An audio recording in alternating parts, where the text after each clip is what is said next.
es el tercer episodio de nuestra serie Salud y Diseño, donde entrevisto gente que viene o trabaja en Chile, Argentina, Italia, Uruguay, Noruega, Australia, Suiza, México, Holanda y Finlandia. Ya tengo más de 50 episodios dedicados al diseño en salud. En esta serie entrevisto a diseñadoras y diseñadores que hacen diseño de producto, servicio estratégico, de experiencia o investigación en diseño. Creo que salió genial, ya me van a decir. La voy a publicar en 2 partes porque no quiero aburrir a los que no están interesados en salud. Es una serie de 10 episodios que, a diferencia de otras series, hice sola, aunque siempre teniendo en cuenta las recomendaciones que me van mandando. Me recomendó entrevistar a la entrevistada de hoy, María F. Zuleta, a quien entrevisté en el episodio 155 y contaba sobre su trabajo de diseño de servicios para Philips. Ella muy generosamente me mandó una lista de personas a entrevistar que se fueron cruzando en su vida profesional. En esta serie entrevisto a 2 de ellas. Piera Mattioli es una italiana diseñadora que anda trabajando por el mundo. Cuando la entrevisté estaba en India trabajando en proyectos de manera remota en otros países. Es una diseñadora sin fronteras. Hablamos de su trabajo para Philips en Holanda, donde trabajó en un cambio organizacional desde el diseño de servicios. Luego pasamos a su trabajo en Colombia con el Rainforest Alliance, la Alianza de la Selva Tropical, una organización que apoya a agricultores, investigadores y educadores en su camino hacia la sostenibilidad. Piera nos cuenta cómo es diferente el trabajo de un diseñador al tratar de entender las necesidades de la gente de negocios y de pequeños agricultores en zonas rurales. Mi nombre es Mariana Salgado, esto es Diseño y Diáspora.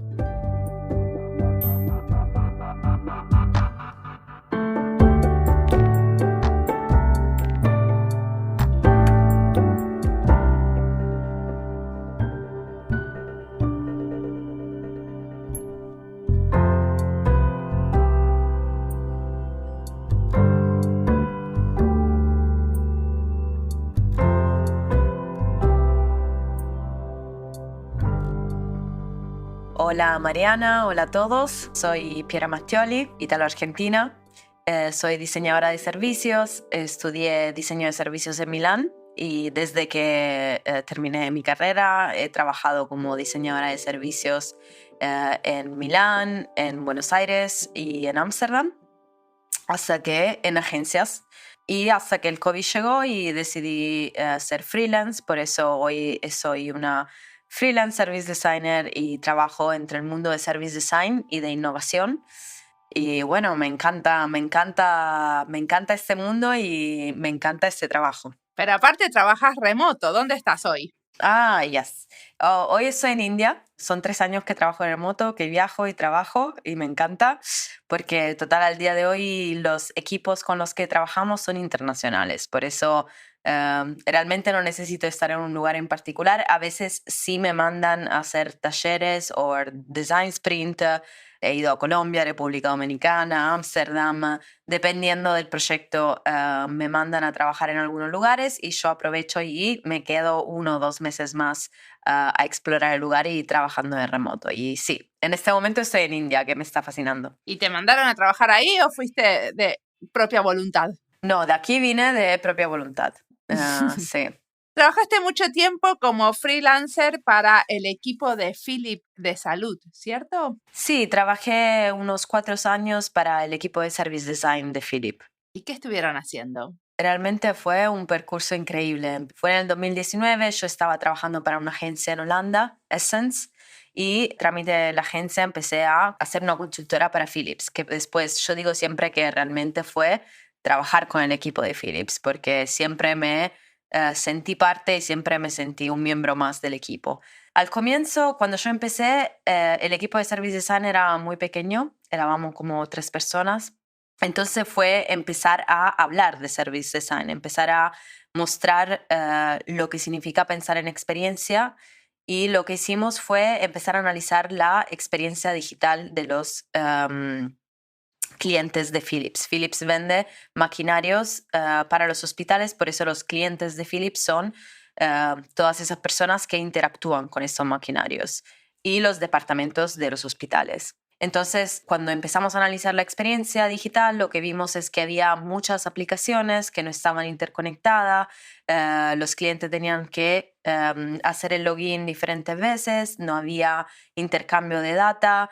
Fue la primera ocasión, digamos, para nosotros para demostrar que era el service design, cómo podíamos nosotros aportar, trayendo una mirada de cuál es la experiencia del consumidor y cómo podemos mejorar lo que Philips estaba haciendo para mejorar esa experiencia. Este fue uno de los primeros proyectos que creo que nos ayudó a tener espacio y tener una voz en la organización y empezar a hacer pedidos de alguna forma, ¿no? A ser valorados y hacer pedidos en la organización. Entonces, bueno, una de las cosas que pasaba era que no estaban como integrados los distintos sistemas de las diferentes maquinarias. ¿Eso lo pudieron solucionar? Sí, empezamos a trabajar en diferentes niveles, desde con Data Architect, IT Architect, armamos como 3 diferentes workstreams, como 3 diferentes proyectos. El primero muy a lo básico, viendo la data, viendo los sistemas, viendo cómo integrar todo eso. El segundo, viendo un poco la experiencia en los diferentes canales que los consumidores estaban utilizando y cómo integrarlos también en un sentido de UX UI, ¿no? Porque habían lenguajes muy diferentes entre los diferentes canales. Y el tercero, más hacia una visión de tener un único touchpoint, un único portal digital que el cliente podía utilizar para relacionarse con la organización. Por eso fue al comienzo de tratar de mejorar, tratar de solucionar, tratar de integrar y después tratar de trabajar hacia una visión muy diferente de lo que era lo que ellos estaban entregando en ese momento. Y lo lograron de alguna manera. Sí, fue un proyecto muy largo. Fueron después de, digamos, nosotros como diseñadores de servicios estamos al comienzo, ¿no? Para crear esa visión más holística, para hacer que la gente entienda y para entender también dónde hay que conectar cosas. Y después lo entregamos a los diferentes departamentos para que pudieran seguir desarrollando. Y al equipo de UX UI también, que pudieran seguir desarrollando y trabajando de forma específica en los canales digitales. Perfecto. Y después estabas por contar sobre otro caso. Sí, creo que lo que hicimos en Philips fue transformar la organización de alguna forma, porque al comienzo fue, bueno, mostrar el valor de pensar en experiencias de los consumidores con una metodología completamente diferente. Y después, desde ahí, ocupamos un rol mucho más estratégico, ¿no? Subimos hacia un rol mucho más estratégico de cómo hacemos, como la organización tenía una visión de qué quiere ser en el futuro y qué quiere entregar a sus consumidores en el futuro. Muchas veces nosotros diseñamos nuevos servicios, nuevas experiencias, pero después hay que ver cómo activar esas estrategias, cómo realmente podemos entregar esas nuevas experiencias o entregar esas innovaciones. Y creo que ahí fue un poco el rol que nosotros jugamos.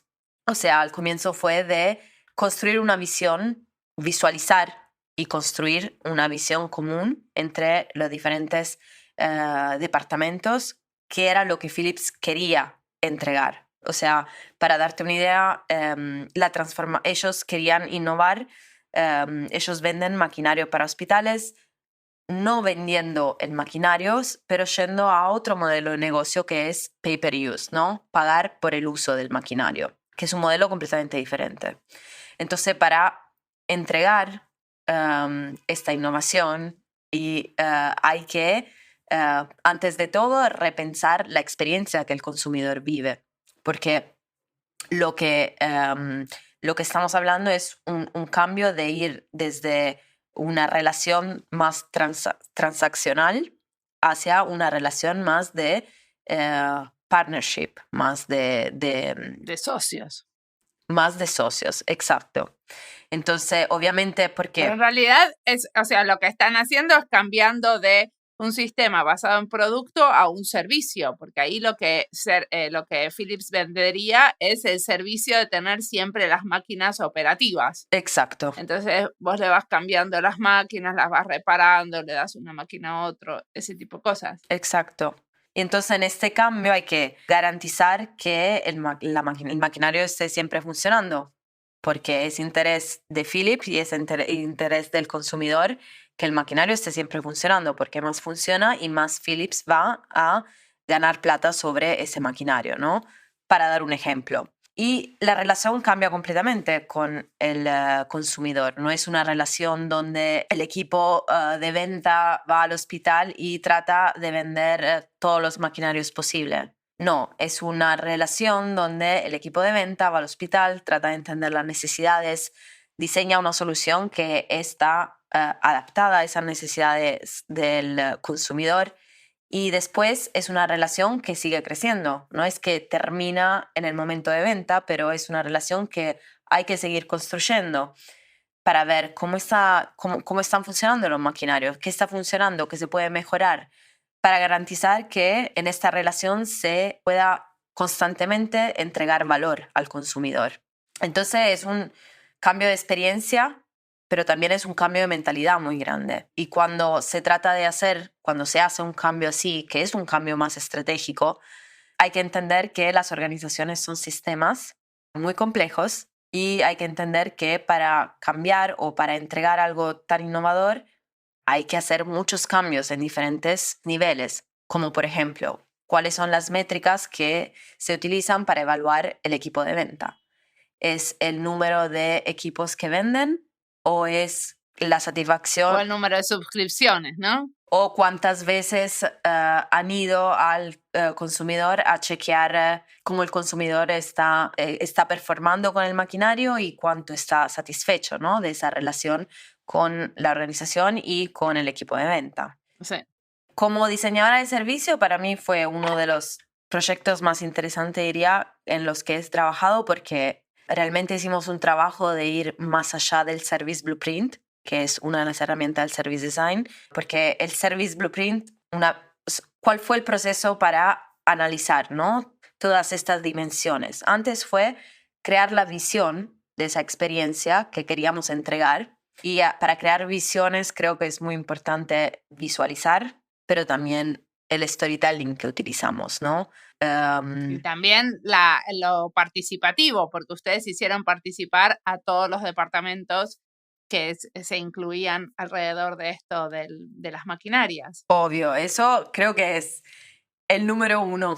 La cosa Sí. más importante es facilitar esas conversaciones, ¿no? Como diseñadores de servicios, yo creo que más que diseñar a veces, cuando sobre todo trabajamos a un nivel tan estratégico, es realmente cómo creamos esos espacios para tener conversaciones que sean constructivas y para darle también voz a todos los departamentos, ¿no? Y al mismo tiempo también cómo manejamos esas personalidades también muy complicadas, porque estamos hablando del top leadership de una organización que está en India, en Ámsterdam y en Estados Unidos y que entrega productos y servicios a todo el mundo. Sí, que no todos van a estar de acuerdo con la idea o sea, no van a tener las mismas ideas para esa visión, ¿no? Como esta idea tan concreta de pasar del producto al servicio. Sí, exacto. También hay un tema de confianza, ¿no? Hacia nosotros como diseñadores, de que creo que el cambio también va por eso, para cambiar. Creo que lo que más entendí es que realmente el cambio se trata de personas, ¿no? Para cambiar organizaciones, para diseñar y entregar experiencias innovadoras, servicios innovadores, hay que cambiar las personas en la organización para poder llegar a hacer eso. Y eso significa facilitar muchas conversaciones que, bueno, a mí me apasiona, me encanta crear esas dinámicas, diseñar dinámicas para que se puedan tener conversaciones y para que todos tengan una voz, ¿no? Una vez una persona que participó en el taller nos dejó, siempre pedimos feedback al final y me escribió en un post-it. Yo pregunté qué le gustó y qué no le gustó y esta persona escribió la oportunidad de ser una voz. Y a mí se me partió el corazón, ¿no? Es como, es que eso creo que también es lo que nosotros hacemos. Sí, escuchar a todos y no solo a los jefes. Exacto. Y darle voz a todos adelante de los jefes también, porque también los jefes tienen que que replantearse su posición, ¿no? Y escuchando todas las perspectivas pueden cambiar también su visión. Sí, y una cosa que decías antes era esto de ir más allá del Service Blueprint, ¿no? El Blueprint es esa visualización donde están los puntos de contacto, pero también está todo lo que pasa como a espaldas de el usuario o la usuaria, ¿no? Todas las cosas que pasan sin que uno sepa que suceden. Sí, relacionado a lo que decía antes, que las organizaciones son sistemas y hay que entender todas esas diferentes dimensiones, lo que hicimos nosotros fue, desde la creación de esa visión de lo que queríamos entregar, analizar no hicimos un análisis de Service Blueprint en el sentido de, obviamente tuvimos una visualización y un análisis de los departamentos que estaban involucrados y las interacciones entre los diferentes departamentos. Pero lo que hicimos fue ir más allá. Entonces, empezando por esa experiencia, esa visión de experiencia, empezamos a preguntarnos para cada momento del journey, ¿qué hay que hacer a nivel de equipo y a nivel personal? ¿Cómo nos comunicamos? ¿A través de qué nos comunicamos?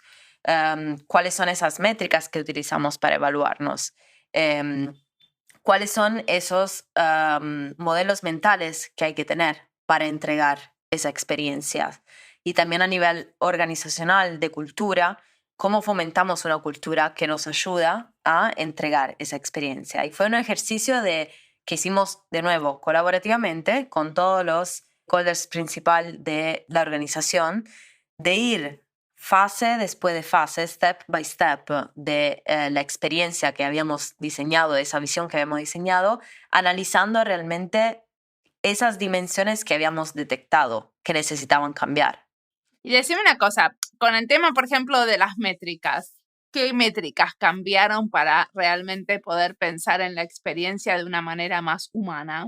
Creo que la principal fue la del equipo de venta, porque los equipos de venta venían evaluados por números de ventas y además tenían métricas que los ponían en competición entre ellos, a los miembros del equipo de venta. En vez, si pensamos que lo que cambia, que cambiando la experiencia del servicio y cambiando la relación que se quería construir con el consumidor, donde hay que continuamente entregar valor al consumidor, tenemos que tener métricas que hablan del equipo, que no hablan de la persona singular y que hacen que el equipo pueda colaborar para ser evaluado en cuánto valor entrega al consumidor, ¿no?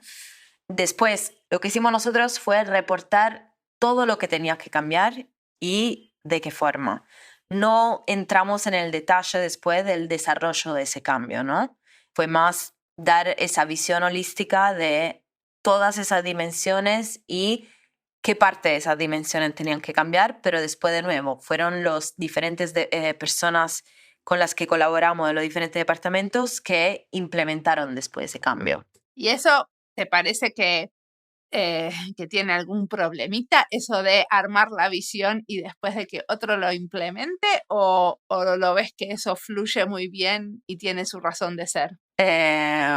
Obviamente tiene varios problemas porque sobre todo cuando se empieza un camino de este tipo y bueno, y se empieza armando, bueno, el primer step es buquear tiempo en el calendario de estas personas súper importantes, ¿no? Y hacer como 4 sesiones de talleres. Hay mucho entusiasmo, ¿no? Una vez que se empieza este camino, al comienzo hay mucho entusiasmo, obviamente dependiendo de cómo creas esa dinámica y cómo lo facilitas, hay mucho momentum. Pero después, una vez que se termina ese percurso y se termina el proyecto y se reportan los resultados, también es muy difícil de ahí activar las personas para que sigan implementando todo eso. Y ahí creo que es muy importante entender quién son los aliados en la organización, quién son esas personas que están realmente comprometidas con el cambio y que pueden ser también los embajadores y que nos pueden ayudar a nosotros como equipo para seguir implementando el cambio. Obviamente hay un tema de leadership también muy importante. El líder del equipo de diseño tiene que seguir cultivando y tejiendo esas relaciones con los otros líderes para que las cosas Y es pasen. una cuestión de mandato, ¿no? También, ¿quién te está apoyando desde arriba para poder hacer que eso suceda? Que no sea solamente un tallercito participativo donde todos ponemos la voz, pero después eso no se continúe. Sí, totalmente. Y también diría, como diseñadores deberíamos también diseñar para ese seguimiento, ¿no? Hacer que ese seguimiento pase. Nosotros lo hemos intentado hacerlo como siempre divertido, ¿no? Porque somos diseñadores y queremos que las cosas sean divertidas. Y con Miro boards, sí, haciéndolo visual, dando a cada persona como tarjetas para rellenar hemos tratado varias estrategias. No te sabría decir cuál fue la más efectiva, pero creo que el mensaje capaz que te diría es, tenemos que diseñar también para ese seguimiento, cómo activar esa estrategia, ¿no? Cómo activar ese cambiamiento, porque muchas veces es como cuando diseñamos un Customer Journey, un blueprint, un to-be Customer Journey en blueprint y lo entregamos y ya, y nos vamos, ¿no? Y eso capaz nunca se muere ahí, nunca va a ser implementado. Lo mismo, cuando hay que diseñar para ese seguimiento, sí. Una de las cosas que es interesante es que todos estos cambios tienen que ver con las ciencias del comportamiento, ¿no? Y eso es algo que justamente estás investigando. ¿Me querés contar un poco de esa investigación? Bueno, en el último año estuve trabajando con behavioral designer de comportamientos, y creo que es un mundo que me fascina. ¿Por qué? Porque, como decía antes, las organizaciones son sistemas y son sistemas que están hechos de personas. Entonces, para cambiar las organizaciones hay que cambiar las personas en las organizaciones.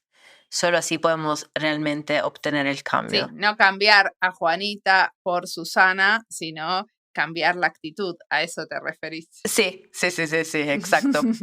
Hay que cambiar la actitud de las personas, hay que cambiar los modelos mentales, hay que hacer cambios profundos a nivel de personas para poder cambiar las organizaciones. Entonces, creo que es por eso también que el behavioral design está tomando siempre más importancia en lo que hacemos nosotros como diseñadores de servicios, porque muchas veces diseñamos nuevas cosas, diseñamos nuevas innovaciones, pero si no miramos si no tomamos una lente de comportamientos, de analizar también qué comportamientos tienen que cambiar, a veces el resultado es que no logramos tener éxito en lo que hacemos, porque no hemos considerado el lado humano de las soluciones que diseñamos. ¿Pero qué es esto del diseño de comportamientos? ¿Cómo lo definimos? Bueno, el diseño del comportamiento, ante todo, se basa sobre una ciencia, que es el behavioral science, donde hay mucha teoría. Y entonces los behavioral designers lo que hacen es, ante todo, estudiar la teoría detrás de el cambio de comportamientos. Y también toda el research que también ya se ha hecho alrededor de casos específicos o, por ejemplo, cómo utilizar el arte para el cambio de comportamientos o cosas que ya se han experimentado. Pero si hablamos de organizaciones, por ejemplo, el cambio de comportamiento, yo he trabajado con ese behavioral designer donde hemos analizado, por ejemplo, el cambio organizacional mirando las diferentes stages of change. Eso es un modelo teórico, científico, que habla de cuáles son los diferentes pasos Estados de cambio. en un proceso de cambio, exacto. Entonces, por ejemplo, antes de empezar el cambio está la contemplación, después está la preparación y después está la acción hacia el cambio y el mantenimiento del cambio. Entonces, lo que se hace es agarrar la teoría de esas diferentes fases del cambiamiento y tratar de entender cómo esa teoría se relaciona al contexto, por ejemplo, del cambio organizacional. Entonces, por ejemplo, si en la fase de precontemplación y contemplación, el objetivo a nivel de comportamiento es entender cuáles son los comportamientos como persona o como organización. Tengo que entender qué está pasando hoy, ¿no? Cuáles son los comportamientos que la organización tiene, que las personas adentro de la organización tienen. Entonces, entender también qué influye a esos comportamientos. Por eso, si hablamos de métricas, de cambio cultural, si hablamos de todas estas dimensiones, es entender que hay una necesidad de cambio y entender cuáles son esas cosas que influyen en los comportamientos que hoy las personas tienen adentro de la organización. Después, por ejemplo, en la fase de preparación, hay que entender, hay que, antes de todo, decidir que se quiere hacer un cambio. Y acá está donde está la importancia de tener el apoyo del equipo de leadership que dice, bueno, sí, hagamos este cambio, ¿no? Y la importancia también de hacerlo participativo y colaborativo y tratar de incluir todo en esa conversación. Pero también en la parte de preparación significa diseñar para el cambio, ¿no? Tener una visión y una estrategia, también crear ese modelo operativo para que el cambio suceda y también tener un plan, una estrategia para activar ese cambio en la organización. Y finalmente, bueno, la acción, que significa básicamente implementar el cambio. Entonces, lo que se hace en el mundo de behavioral es entender cuáles son cambios a nivel de comportamientos que se quieren obtener y desde ahí entender cuáles son un poco como hacemos en el service design, ¿no? Una vez que entendés esos comportamientos a los que quieres llegar, entender qué tiene que cambiar para que esos comportamientos se puedan implementar, cuáles son las barreras que tenemos y empezar a prototipar y testear soluciones que puedan ayudarnos a hacer un cambio en los comportamientos de las personas. Entonces, siempre este proceso de innovación, de hacer prototipos, lanzar prototipos y ver cómo esos prototipos, cómo la gente reacciona a esos prototipos. ¿Pero los prototipos mismos son factor de cambio?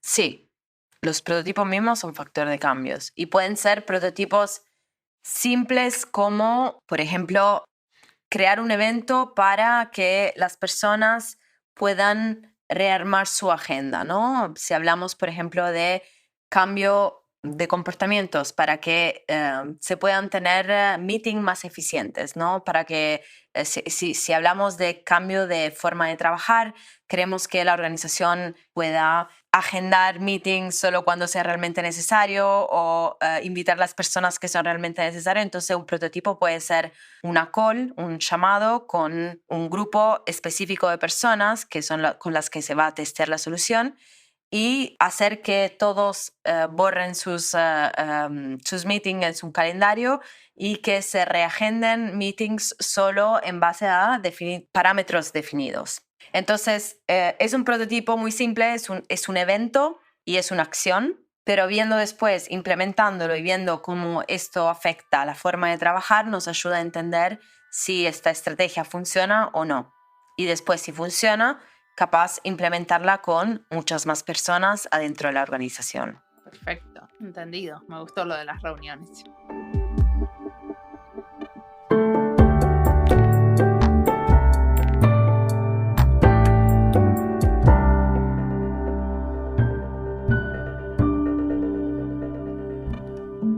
Esta entrevista es parte de las listas Salud y Diseño, Diseño Sostenible, Italia y Diseño, Colombia y Diseño, Holanda y Diseño, Sin Fronteras, Cambio Organizacional, Innovación Social y Diseño de Servicios. Las listas las encuentran en Spotify, YouTube y en la sección de recomendados de nuestra página web. Piera nos cuenta cómo se animaron a ir más allá de lo que les habían pedido, creando una visión holística de toda la situación para poder entender mejor qué cosas necesitan conectarse y fluir. Estas visiones holísticas o sistémicas, donde se mira en conjunto, no son fáciles de crear, porque se necesita de la cooperación de mucha gente y también de tener líderes en la organización que apoyen la emoción de poder hacerlas. Que nadie venga a decirte, no te pedí eso, concéntrate solo en este área, porque con tal o cual departamento en este momento es difícil de colaborar. Ella habla de cosas fundamentales como el cambio organizacional o cómo diseñar el seguimiento una vez introducido un cambio. También habla de cambiar la actitud y los modelos mentales de la gente. En la serie que hicimos con Isaludita sobre cambio organizacional, hablamos también de algunos de estos temas. Si les interesa profundizar sobre cómo el diseño puede contribuir a los cambios organizacionales, les recomiendo esa serie. Sigamos ahora escuchando a Piera, que tiene mucho más para contarnos.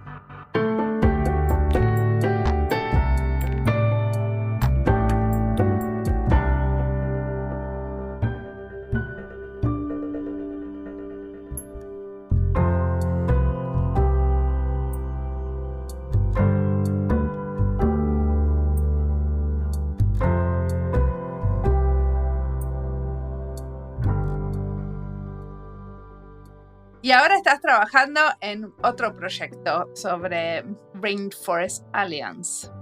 Eso tiene que ver con el medio ambiente, ¿no? Y la sostenibilidad. Sí, Rainforest Alliance es una ONG que certifica agricultura sustentable. Por eso, para mí fue un gran cambio ir desde el mundo healthcare, del mundo hospitales, al mundo sustentabilidad y trabajar con agricultores alrededor de todo el mundo.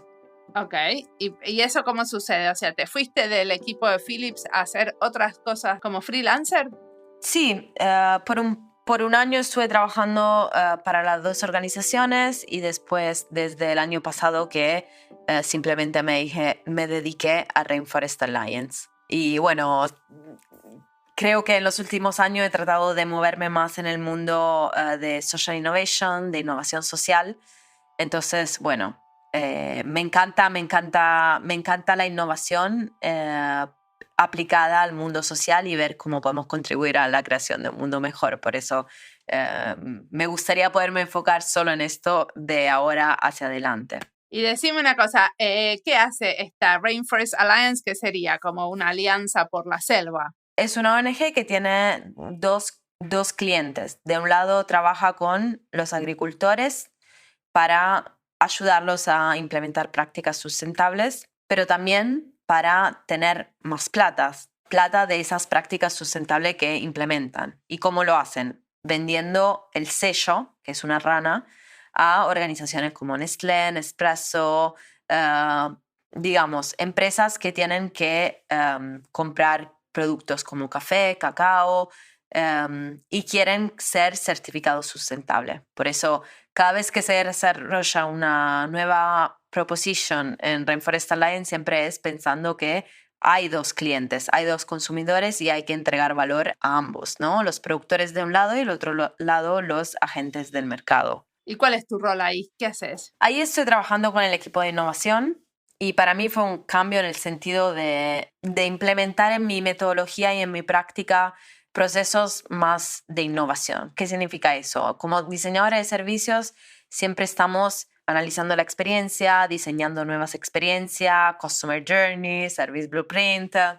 Mientras en el mundo de innovación creo que es más de hacer prototipos, testear prototipos, lanzar prototipos y testearlos. Y utilizar este proceso, estas dinámicas que son iterativas, para entender cuáles son las necesidades, para testear soluciones y ver qué reacción hay sobre estas soluciones, ¿no? A veces yo creo que como diseñadores de servicios pensamos demasiado, ¿no? Estamos ahí analizando demasiado y creo que el análisis es súper importante, ¿no? La investigación es súper importante, pero el mundo está cambiando siempre más velozmente. Entonces, implementar una metodología que es más de hacer y no de pensar nos ayuda a progresar más velozmente, creo. Y entonces, bueno, fue un poco, yo siendo parte del equipo de innovación, trabajé de nuevo más a nivel estratégico de pensar nuevos programas para los agricultores y también para las empresas que después compran esos productos de los productores, y con un proceso de innovación. Y bueno, uno de los proyectos que hice el año pasado fue trabajar con los pequeños productores, porque en el mercado al día de hoy los agricultores pequeños son los que más sufren en el sistema porque no tienen la capacidad de producción y las condiciones para competir en el mercado. Y sobre todo no pueden acceder a programas como el de Rainforest Alliance porque son demasiado pequeños. Entonces lo que hicimos fue, trabajar con ellos para diseñar programas que pudieran entregar valor y plata a ellos. Y fue interesante porque trabajamos con el equipo de Rainforest Alliance en toda parte del mundo. Entonces ya haciendo entrevistas, no fuimos nosotros en primera persona a hacer entrevistas a los agricultores, pero diseñamos guías de investigación y lo que hicimos fue entrenar el equipo que estaba cerca de estos productores para que ellos pudieran ir a entrevistar a los pequeños productores, reportar la información y de ahí nosotros analizamos toda esa información. Entonces, digamos que el approach fue muy diferente, ¿no? Fue de empoderar el equipo para que pudiera ir sobre esa primera parte del design thinking, ¿no? De entendimiento, de entrevista, de empatizar. Y creo que también es importante cuando se trabaja en innovación social como entender el contexto y la cultura, ¿no? De las personas a las que vamos. Es muy diferente trabajar para un productor que trabajar para una empresa como Philips y tener como consumidores, como clientes, los departamentos de un hospital, ¿no? Hay que entender que a nivel cultural y social es muy diferente hacer investigación con productores que no con el mundo más corporate y más business. Entonces también nuestra forma de aplicar la metodología tiene que ser diferente. Tenemos que darle espacio a ese lado cultural también y ese lado humano. Por ejemplo, cuando fuimos a Colombia a hacer un design sprint, que básicamente en una semana desarrollas una idea y la testeas con los productores de café en Colombia. Me acuerdo que el día del testeo íbamos a una finca, iban a venir como 10, 12 productores de café y yo estaba ahí facilitando el design sprint con Alejandro Ariza, que trabaja también en el equipo de innovación, que es colombiano. Y yo venía mucho del mundo holandés, de tener una agenda súper diseñada, cada minuto por minuto y súper eficiente, ¿no? Y ellos te dijeron, vamos a tomarnos un café. Sí, exacto. y Alejandro me dijo, y acá tenés la arepita. Sí, y también lo que me di cuenta es la importancia de eso, ¿no? De tomarte ese espacio para tomarte el café, para comerte la arepa, para tener conversaciones con ellos, también para hacerlos sentir apreciados y valorados, ¿no? Y no solo ir ahí con la idea de sacarle todo lo que se le puede sacar a nivel de ideación, de innovación, etcétera, pero también crear un espacio más humano, ¿no? Que dicho así me parece realmente banale, diríamos en italiano, no me viene una palabra en español. Banal. Es muy banal, pero a veces cuando estamos en esta dinámica de trabajo, ¿no? A veces hasta nosotros nos olvidamos de este lado más humano. Pero bueno, fue una reflexión de cómo aplicamos esta metodología dependiendo de qué contexto y con qué personas estamos, ¿no? Es muy importante entender eso. Sí. ¿Y qué estás leyendo, mirando, escuchando que te inspire en este momento? Leyendo, mirando, estoy leyendo más a cosas relacionadas sobre coaching. Un libro que estoy leyendo ahora es The Coaching Habit, porque, creo que mucho de lo que hacemos nosotros es hacer preguntas. Y hacer preguntas creo que es el arte más difícil que hay, ¿no? Ser capaces de hacer preguntas que den espacios para tener conversaciones. Por ejemplo, cuando hacemos talleres, ¿no?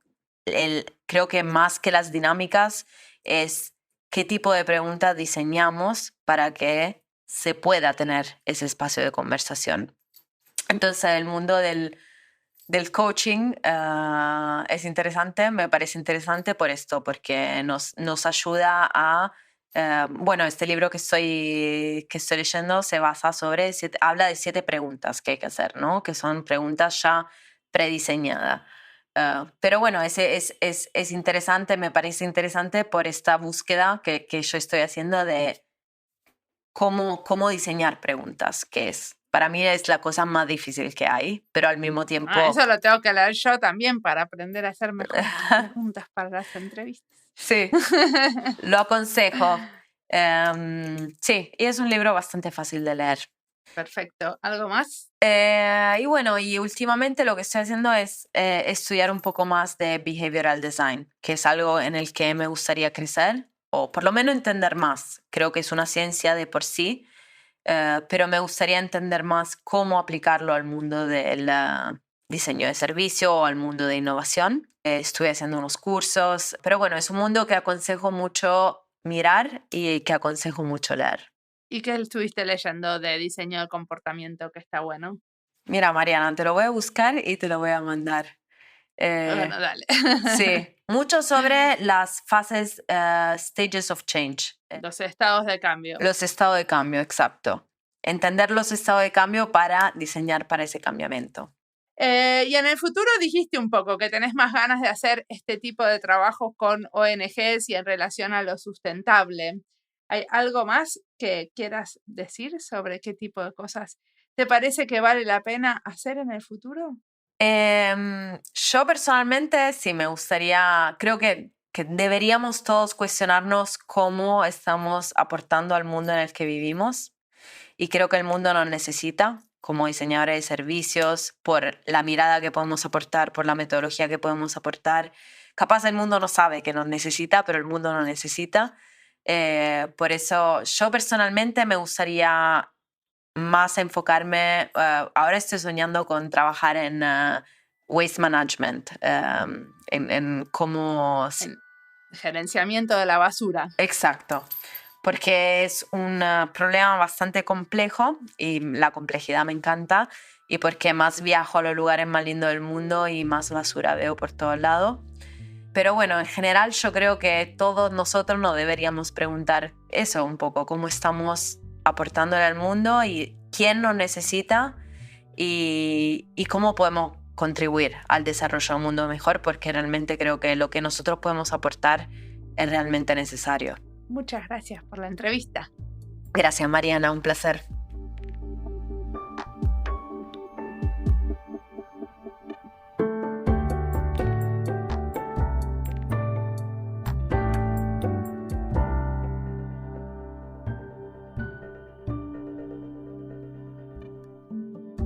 Qué interesante es esto de diseñar para que los pequeños productores puedan acceder a programas internacionales de ayuda. Alguien se tuvo que dar cuenta que muchos de estos programas son inaccesibles para algunos, y hacerlos accesibles es una cuestión de diseño. Viene de esta pregunta que siempre está presente: ¿a quién estamos dejando afuera? ¿Cómo podemos incluirles? ¿Y en qué necesitan ser tenidos en cuenta? Y en el contexto de diseñar con pequeños productores, Piera hace hincapié no solo en ir a sacar todo lo que se puede sacar, tratar de crear un espacio más humano, menos banal, adaptando nuestras metodologías al contexto, trayendo toda nuestra humanidad, no solo nuestros métodos como diseñadores. Creo que para eso nada mejor que compartir la comida, cocinar juntas o tomar un mate. Según el lugar, acompañando con otros sentidos y las ganas de disfrutar este trabajo social que puede ser hacer diseño.